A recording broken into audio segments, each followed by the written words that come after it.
ये interrogative sentence का सबसे पहला एग्जाम्पल क्या से शुरू होने वाले वाक्य हिंदी में जो हेल्पिंग वर्ब से शुरू होते हैं। सबसे पहले helping verb, can you right a horse.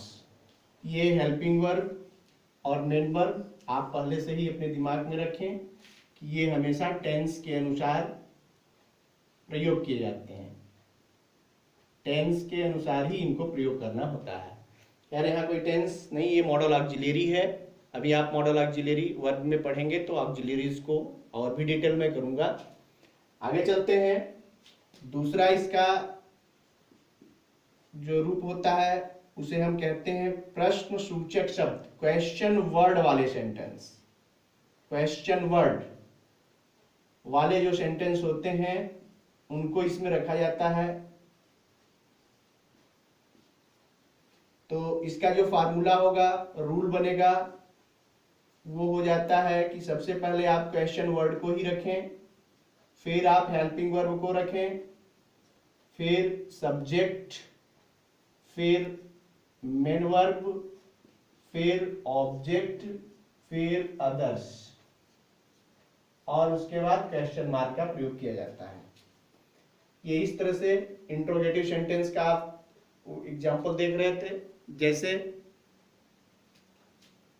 अब आप इसी को क्वेश्चन वर्ड वाले कोई सेंटेंस ले सकते हैं। जैसे हो जाएगा व्हेन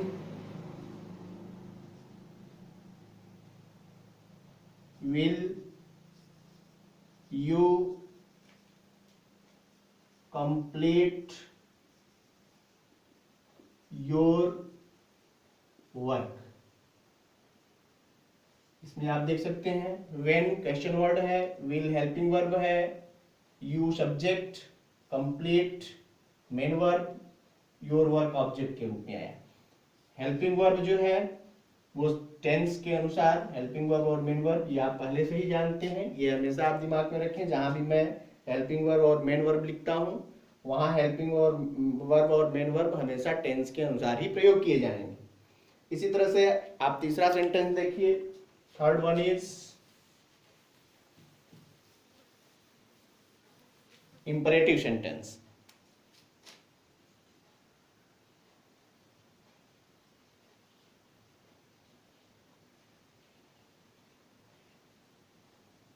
इंपरेटिव सेंटेंस को आज्ञार्थक वाक्य कहते हैं।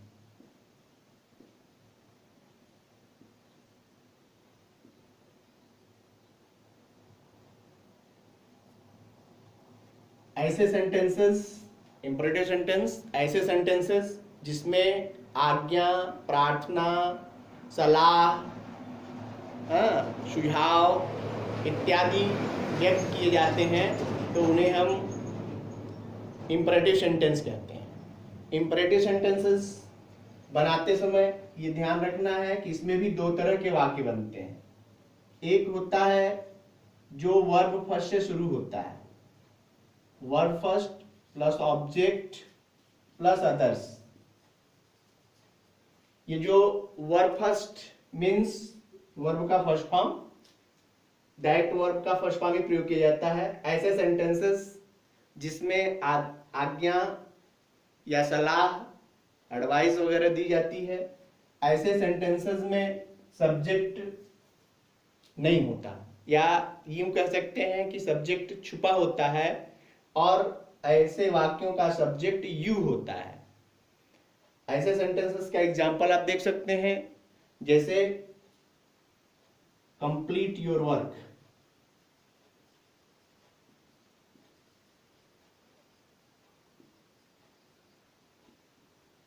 जिसे आप हिंदी में कह सकते हैं अपना कार्य पूर्ण करिए। इस तरह के सेंटेंस बनते हैं। दूसरे टाइप का इसमें जो सेंटेंस बनता है वो लेट से शुरू होता है। इसे हम प्रस्ताव वाले वाक्य भी कह सकते हैं, यानी ऐसे इंपरेटिव सेंटेंसेस के वाक्य जिसमें कि प्रस्ताव व्यक्त किया गया हो, प्रस्ताव रखा जा रहा हो, ऐसे वाक्यों का प्रारंभ लेट से होता है। इसमें late plus object one plus verb first plus object two plus others, इस फार्मूले पर ये सेट होता है। इसमें लेट के बाद ऑब्जेक्ट वन ऑब्जेक्ट टू इसलिए लिखा क्योंकि एक ऑब्जेक्ट लेट के बाद होता है, लेट के बाद आने वाला प्रोनाउन हमेशा ऑब्जेक्टिव केस में होता है, और वर्ब फर्स्ट, फिर उसके बाद ऑब्जेक्ट सेकेंड होगा उसमें, उसको लिखेंगे, फिर उसके बाद अदर्स होगा। इसका एग्जांपल आप देख सकते हैं, लेट हिम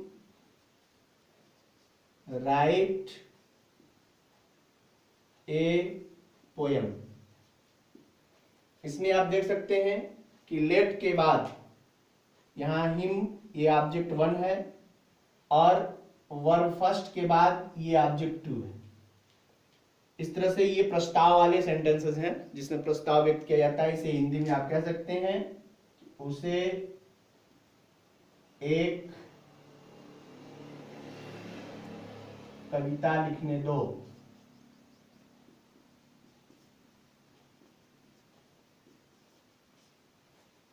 लाइक दिस, इस तरह से सेंटेंस बनते हैं। इसमें एक चीज आपको रिमाइंड करवाना जरूरी समझ रहा हूं कि ऐसे सेंटेंसेस जो इंपरेटिव सेंटेंस में हैं या इंट्रोगेटिव सेंटेंस में थे, इसमें नेगेटिव बन सकता है।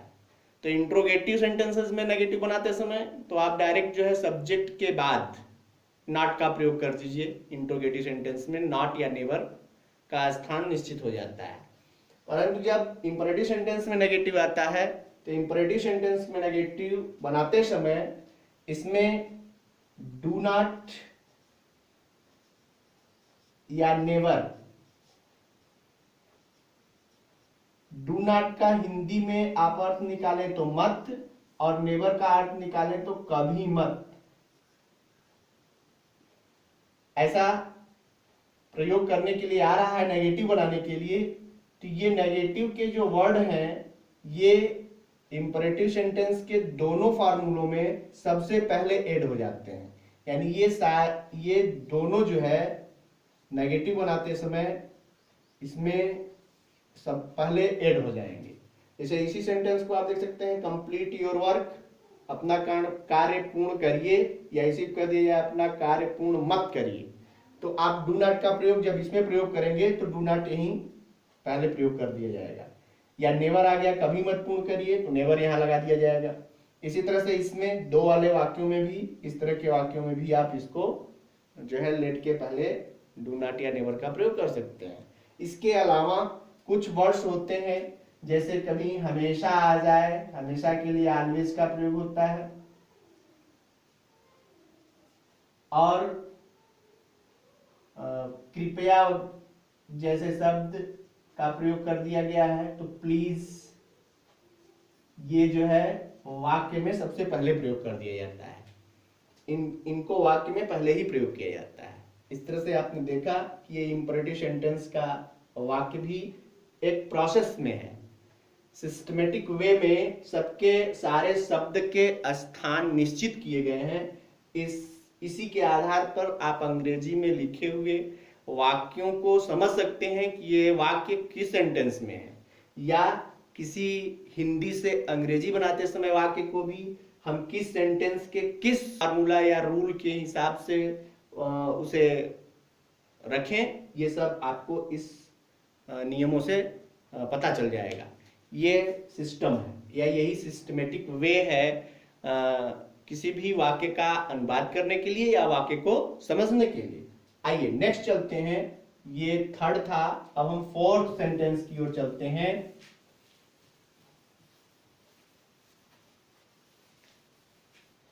The fourth one is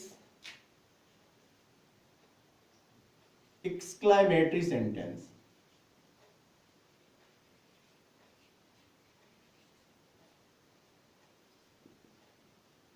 exclamatory sentence जिसे हम विस्मयादि बोधक वाक्य कहते हैं।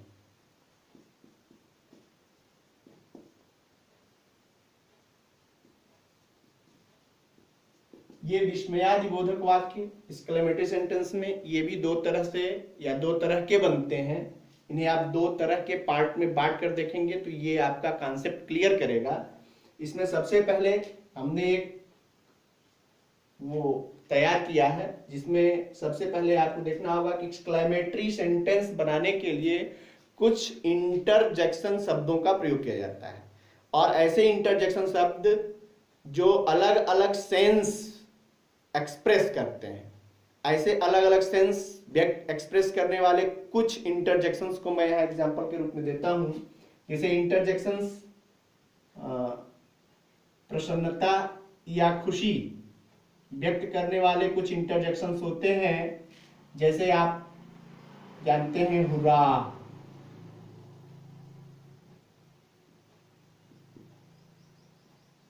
या आहा, हाहा, लाइक दिस। इसी तरह दुख व्यक्त करने वाले कुछ इंटरजेक्शंस होते हैं जो सारो एक्सप्रेस करते हैं। तो ऐसे शब्द कुछ हैं जैसे एलास, ओह, आह, एटसेट्रा। थर्ड आप देख सकते हैं कि शाबाशी वगैरह व्यक्त करने के लिए,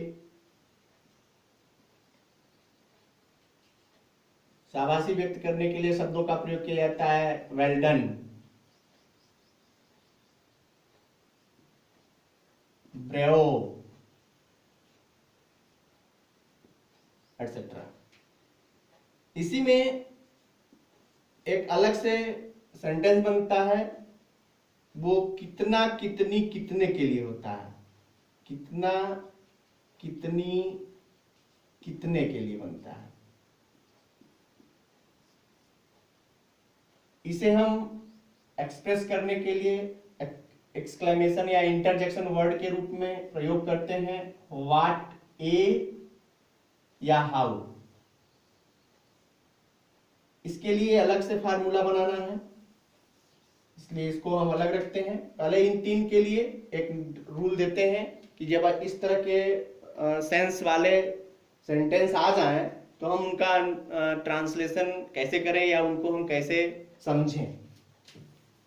तो इसका सबसे पहला फार्मूला आप इसको लिख सकते हैं कि नंबर 1, जब इंटरजेक्शन वाले सेंटेंसेस होंगे तो इनको सबसे पहले आप इंटरजेक्शन को ही रखेंगे।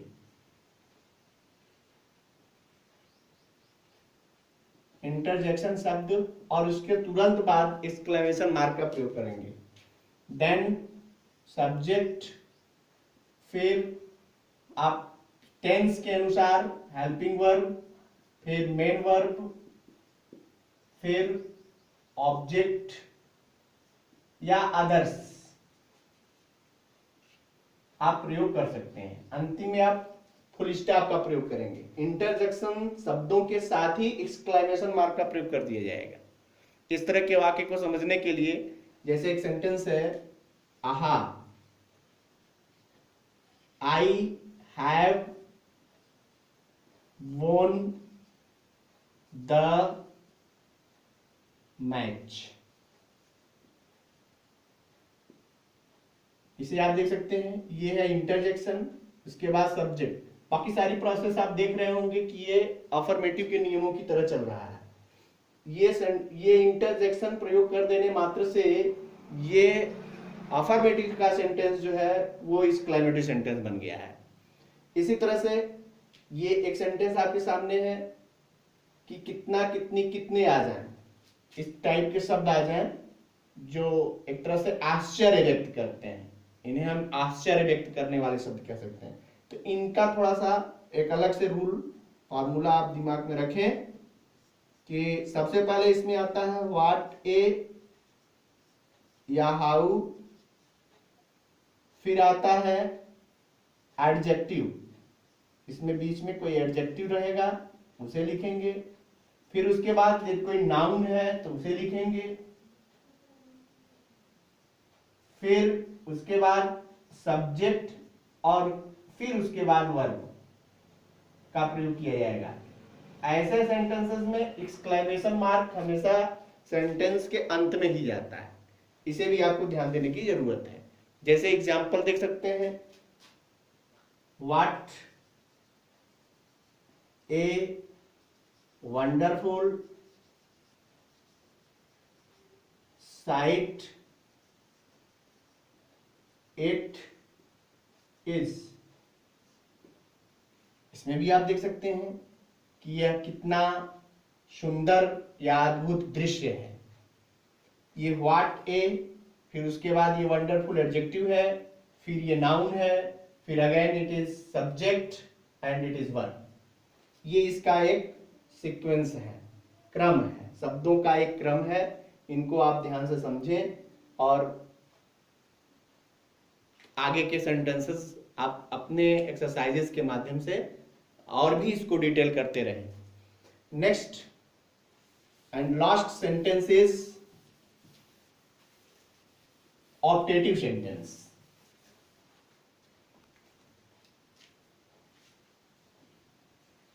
Fifth OPTATIVE optative sentence.